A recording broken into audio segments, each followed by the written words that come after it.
Hello hi, అందరూ బాగున్నారా? ప్రస్తుతానికి మనం నేలకొండపల్లి మండలం అప్పల నరసింహగూడెంలో ఉన్నాం. ఇక్కడ ప్రస్తుతానికి మాజీ సర్పంచ్, టీడీపీ పార్టీ తరఫున గెలిచిన మాజీ సర్పంచ్ గారు అంతా ఉన్నారు. ఆ తర్వాత ఎమ్మెల్యే ఎన్నికలప్పుడు పొంగిరెడ్డి శ్రీనివాసరెడ్డి గారు కాంగ్రెస్లోకి వస్తున్న సందర్భంలోనే సార్ కూడా రావడం జరిగింది. వచ్చిన కానించి ఇక్కడ ఎలాంటి అభివృద్ధి కార్యక్రమాలు జరుగుతున్నాయి, తమరు సర్పంచ్గా ఉన్నప్పుడు ఎలాంటి అభివృద్ధి కార్యక్రమాలు చేసిండో టీడీపీ హయాంలో అతన్ని అడిగి తెలుసుకునేందుకు ప్రయత్నం చేద్దాం. నమస్కారం సార్, సర్పంచ్ గారు, మాజీ సర్పంచ్ గారు. మీరు సర్పంచ్గా ఉన్నప్పుడు టీడీపీ గవర్నమెంట్లో ఉండి ఎలాంటి అభివృద్ధి కార్యక్రమాలు చేశారు సార్? మేము సర్పంచ్గా ఉన్నప్పుడు కాంగ్రెస్ గవర్నమెంట్ అండి, సమైక్యాంధ్రలో. అప్పుడు వెంకరెడ్డి గారు మంత్రి గారు ఉండేది, మాకు మంచిగా సహకరించేదండి. అప్పుడు అభివృద్ధి కార్యక్రమాలు సీసీ రోడ్లు కొన్ని నిర్మించడం జరిగింది. వాటర్ ఇబ్బందులు ఉన్న సమ్మర్లో బోర్లు వేసి వాటర్ ఇబ్బందులు లేకుండా చేసినాం. అభివృద్ధి పరంగా అయితే మంత్రి గారి సహకారం కూడా ఉండేది. మేము టీడీపీ అయినా మంత్రి గారు మాతో మంచి సహకరించేది, మంచిగా మేము సమన్వయంగా పనిచేసేది. వెంకరెడ్డి గారు, రామారెడ్డి గారు మంచి మనిషి. తర్వాత బై ఎలక్షన్ ముందల టీఆర్ఎస్లోకి చేరాం. మళ్ళీ మొన్న ఉపేందర్ రెడ్డి గారి ఎలక్షన్లు అప్పుడే మళ్ళీ టీడీపీలోకి రిటర్న్ అయ్యి ఉపేందర్ రెడ్డి గారు గెలవడానికి మేము కృషి చేసినాం. నెక్స్ట్ కాంగ్రెస్ గవర్నమెంట్ రాలేదప్పుడు బీఆర్ఎస్ గవర్నమెంట్ వచ్చింది. శ్రీనివాసరెడ్డి గారు రాహుల్ గాంధీ గారి సమక్షంలో కాంగ్రెస్లో చేరిన రోజు మేము కూడా శ్రీనివాసరెడ్డి గారి ఆధ్వర్యంలో కాంగ్రెస్ పార్టీలో చేరినాం. ఆ రోజు కాంగ్రెస్ పార్టీ కోసమే పనిచేస్తున్నాం. అసెంబ్లీ ఎన్నికల్లో మంచి మెజార్టీ వచ్చింది మా ఊళ్ళో అండి, 300 చిల్లర వచ్చింది. పార్లమెంట్ ఎలక్షన్లో కూడా 400 చిల్లర మెజార్టీ వచ్చింది కాంగ్రెస్ పార్టీకి. మంత్రి గారు బాగానే పనిచేస్తున్నారు. మాకు మంత్రి గారు గెలవగానే ఒక 27,50,000కి సీసీ రోడ్లు నిర్మాణం జరిగినాయి, ప్రారంభోత్సవం కూడా అయిపోయింది. మొన్న రీసెంట్గా ఓపెన్ కూడా చేశారు, మళ్ళీ 30 లక్షలకి సీసీ రోడ్లు ఇచ్చారు. ప్రజెంట్గా ఏంటంటే మా ఊరికి ఇల్లు ఒకటి వాంటింగ్ ఉంది. సరే, ఆ శాఖ మంత్రి గారు కాబట్టి ఆయన చూసుకుంటాడులే, కానీ మాకు దాంట్లో ఇబ్బందిగా ఏమి ఉండదు. గృహ నిర్మాణ శాఖ మంత్రి గారే. కాకపోతే పెన్షన్లు ఒకటండి గవర్నమెంట్ తరఫున.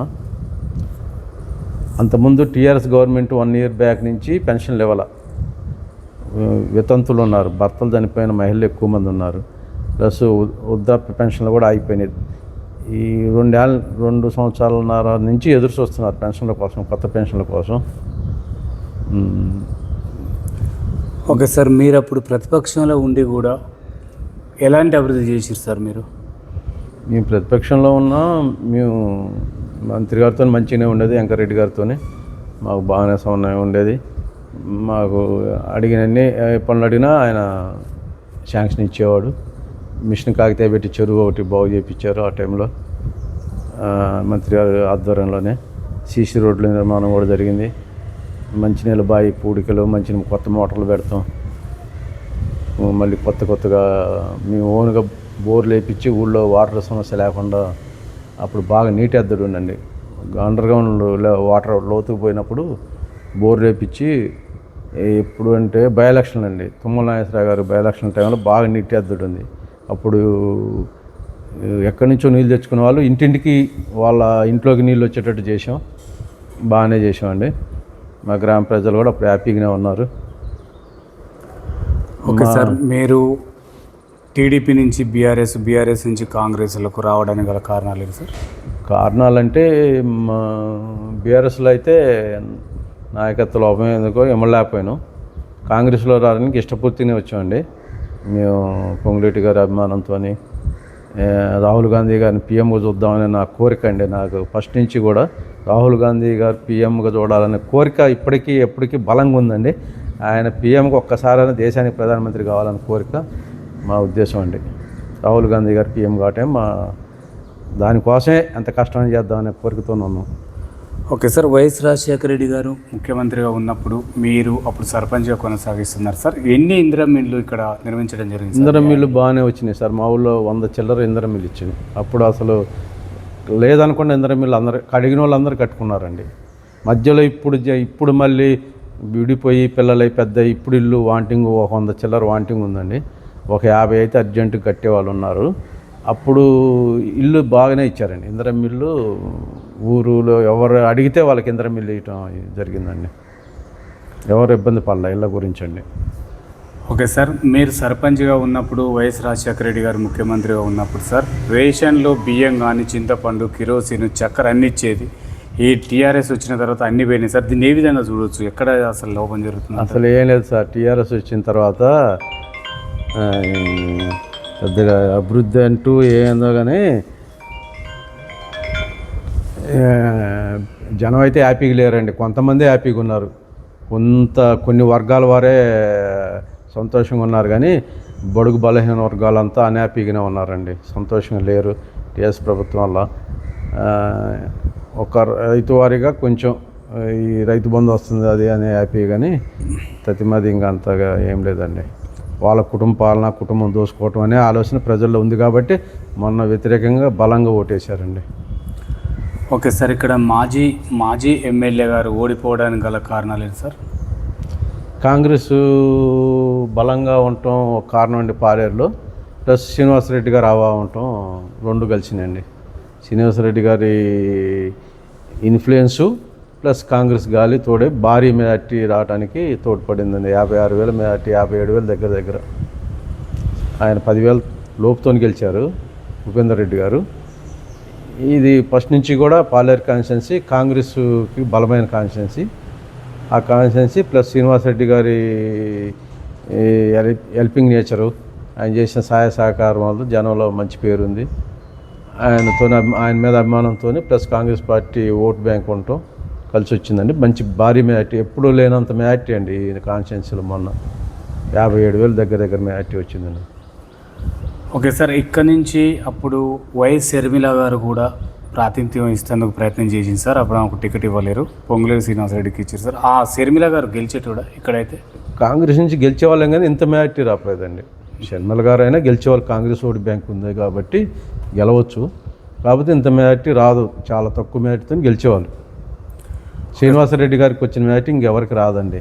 ఆయనకు వచ్చిన మెజార్టీ కాంగ్రెస్ కాన్స్టిట్యున్సీ బీఆర్ఎస్ వ్యతిరేక పవనాలు ఉన్నాయి ఇక్కడ. అప్పుడు కాంగ్రెస్ గెలుస్తారు, కాంగ్రెస్ అభ్యర్థి గెలుస్తారు, కానీ శ్రీనివాసరెడ్డి గారికి సొంత అభిమానులు ఉండటం వల్ల భారీ మెజార్టీ రావడానికి ఆస్కారం ఏర్పడదండి. షర్మిల గారు కూడా గెలిచేవాళ్ళు. ఓకే సార్, ఇక్కడ పొంగులేటి శ్రీనివాసరెడ్డి ఇప్పుడు మంత్రిగా ఉన్నాడు సార్, ఒకసారి ఎంపీగా కూడా చేసిండు సార్. వాళ్ళు ఇప్పుడు ఎలాంటి అభివృద్ధి చేసిండు సార్ ఎంపీగా ఉన్నప్పుడు? ఎంపీగా ఉన్నప్పుడు ఆయన పరిధిలో పర్లేదండి, బాగానే చేశారు. చేయబట్టే ఆయనకి జిల్లా వ్యాప్తంగా మంచి ఫాలోవర్స్ ఉన్నారు. అన్ని నియోజకవర్గాలు, ఉమ్మడి ఖమ్మం జిల్లాలో ఏ కాన్స్టిట్యున్సీకి పోయినా ఆయన అభిమానులు ఉన్నారు. ఆయన జనంలో చొచ్చకపోయిండు, జనం మనిషిగా, ప్రజల మనిషిగా ఆయనకు అభిమానం ఉందండి ఆయన మీద. ఓకే సార్, ఇక్కడ పాలేరు, ఖమ్మం, అట్లా చూసుకుంటే మధిర, ఇవన్నీ కూడా మంత్రులకు సంబంధించిన కాన్స్టిట్యున్సీలు. ఎక్కడ డెవలప్మెంట్ కాలేదంటున్నారు సార్ ప్రతిపక్షాలు. నిజంగా నమ్మొచ్చా? లేదండి, మదర్లో బట్టి గారు బ్రహ్మాండంగా డెవలప్ చేస్తారు. మా పక్క విలేజే మదర్ కాన్స్టిట్యున్సీ. ఖమ్మం మేము రోజు 2 రోజులు 3 రోజులు పోతాం.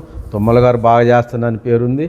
అంత ముందు వాళ్ళ కన్నా బీఆర్ఎస్ వాళ్ళ కన్నా 3 మంత్రులు బాగానే పనిచేస్తున్నారు ఎవరి కాన్స్టిట్యున్సీలో వాళ్ళు. అవన్నీ తప్పుడు ప్రచారాలండి, బీఆర్ఎస్ వాళ్ళు చేసే కల్పిత ప్రచారాలు. వాళ్ళు ఏంటంటే పాప్గాన్ చేయటానికే, కానీ దాంట్లో నిజం లేదండి. ఓకే సార్, మాజీ ఎమ్మెల్యే గారు కందాల ఉపేందర్ రెడ్డి గారు ఇక్కడ ఎన్ని డబుల్ బెడ్రూమ్ ఇల్లు నిర్మించింది సార్? ఇక్కడ డబుల్ బెడ్రూమ్ ఇల్లు 30 ఇళ్ళు వచ్చినాయి సార్. ఉపేందర్ రెడ్డి గారి కన్నా ముందరనే శాంక్షన్ వచ్చినాయి. ఆయన బీఆర్ఎస్లో చేరకముందే, నేను సర్పంచ్గా ఉన్నప్పుడే ఉన్నాయి సార్. ఈ నిర్మాణం పూర్తయిన తర్వాత ఆయన చొరవ తీసుకొని దానికి పవర్, సీసీ రోడ్లు ఉపేందర్ రెడ్డి గారు కృషిలేండి కొంత. ఆయన చొరవ తీసుకొని సీసీ రోడ్లు వేయించి కరెంటు ఏర్పాటు చేయించిండు. లబ్ధిదారులకు కూడా పంచడం కూడా జరిగిందండి ఆయన టైంలోనే. 30 మంది లబ్ధిదారులు ఉన్నారు. ఓకే సార్, ఇక్కడ ఉప ముఖ్యమంత్రి గారు కూడా పాదయాత్ర చేసింది సార్. పాదయాత్ర చేయడం ద్వారా ప్రజలలో ఎలాంటి చైతన్యం వచ్చింది సార్? అప్పుడు పాదయాత్ర మాకెళ్ళి రాలేదు, కానీ పాదయాత్ర కూడా కొద్దిగా ఎంతో కొంత పార్టీకి లబ్ధి చేకూరిందండి, ప్లస్ అయింది. మా గ్రామం మీద అయితే పాదయాత్ర రాలేదండి. మా పాలేరు కాన్స్టిట్యున్సీలో కూడా కూసుమంచికి వెళ్ళి నడిచిందండి. మా నేలకొండపల్లి మండలంలో ఎంటర్ కాల పాదయాత్ర. ముఖ్యమంత్రి గారి పాదయాత్ర కూడా పార్టీకి దోహదపడ్డదండి. పార్టీ అధికారంలో రావడానికి ఎంతో కొంత కృషి ఫలితం ఉందండి. ఓకే సార్, రాహుల్ గాంధీ గారు కూడా పాదయాత్ర చేయడం జరిగింది సార్. కన్యాకుమారి నుంచి కాశ్మీర్ వరకు అప్పుడు పాదయాత్ర చేయడం జరిగింది. దాని ద్వారా ఏమన్నా యువతలో చాలా మార్పు వచ్చిందండి. రాహుల్ గాంధీ గారి పాదయాత్ర అసలు చాలామంది దాన్ని బాగా రోజు ఫాలో అయ్యేవాళ్ళు, యూట్యూబ్లో చూసేవాళ్ళు, వార్తల్లో చూసేవాళ్ళు, పేపర్లో చదివేవాళ్ళు. రాహుల్ గాంధీ గారు పాదయాత్ర ఫస్ట్ పాదయాత్ర చాలా బాగా జరిగింది. రెండోది ఎలక్షన్ ముందర హడావుడిగా అయిపోయింది. రాహుల్ గారి పాదయాత్ర వల్లనే కాంగ్రెస్ చాలా స్పీడ్గా వచ్చింది. కానీ అంటే లోతుగా అంటే మనం దేశ లెవెల్లో రాజకీయాలు మాట్లాడకూడదు. కానీ వీళ్ళంతా ఇది కాక మన ఇండియా కూటమిలో సరైన నాయకులందరికీ సమన్వయం లేక దెబ్బతిన్నది. కానీ మొన్న టోటల్గా ఇండియా కూటమే గవర్నమెంట్ ఫామ్ చేస్తారని మేము ఆశించినామండి. గ్యారంటీగా వస్తుంది అనుకున్నాం. కానీ ఆ మోడీ మాయల మంత్రాలతోని ఏదో ఒక చోట చిచ్చు పెట్టి చేల్చడం అవన్నీ చేసి మళ్ళీ మూడోసారి అధికారంలోకి వచ్చింది. కానీ యాక్చువల్గా అయితే ఇండియా కూటమి గ్యారంటీగా అధికారంలోకి వచ్చి రాహుల్ గాంధీ గారు ప్రధానమంత్రి అవుతారని మేమందరం ఆశించినామండి. ఓకే సార్, రాహుల్ గాంధీ గారి కళ నెరవేరుతుంది అంటారా సార్? బీసీ వర్గీకరణలో రాహుల్ గాంధీ గారి కళ నెరవేరుతుంది. దేశ ప్రజల కళ కూడా నెరవేరుతుంది. రాహుల్ గాంధీ గారు దేశానికి ప్రధానమంత్రి గ్యారంటీగా అవుతారు. దాదాపు నెక్స్ట్ టైమే కావచ్చు, 2028 కానీ 2029 కానీ ఎలక్షన్లో రాహుల్ గారు ప్రధాని కావాలని మేము కోరుకుంటున్నాం సార్. ఓకే సార్, ఎస్సీ వర్గీకరణ పైన మీ అభిప్రాయం ఏంటి సార్? ఎస్సీ వర్గీకరణ జరగాలి సార్. ఎందుకంటే మేము కూడా చూస్తున్నాం, ఒక తెగ వాళ్ళు ఇబ్బందిలోనే ఉన్నారు, ఒక వాళ్ళు కొద్దిగా ముందుకున్నారు. అందుట్లో న్యాయం ఉంది సార్. ఎస్సీ వర్గీకరణ అడగటంలో న్యాయం ఉంది, చేయటంలో కూడా తప్పు లేదండి. అది మంచి పని అనుకుంటున్నాం మేమైతే. అందరికీ న్యాయం జరిగిద్దని చేశారు. చిన్న వాళ్ళు ఉన్నారండి, చిన్న ఉపకులాలు ఉన్నారు, ఒక మాదుగులు అయితే వెనకబడే ఉన్నారండి ఈ లెక్కన. అది కొంచెం అందరికీ మంచిదేలేండి, ఎవరికి నష్టం లేకుండా.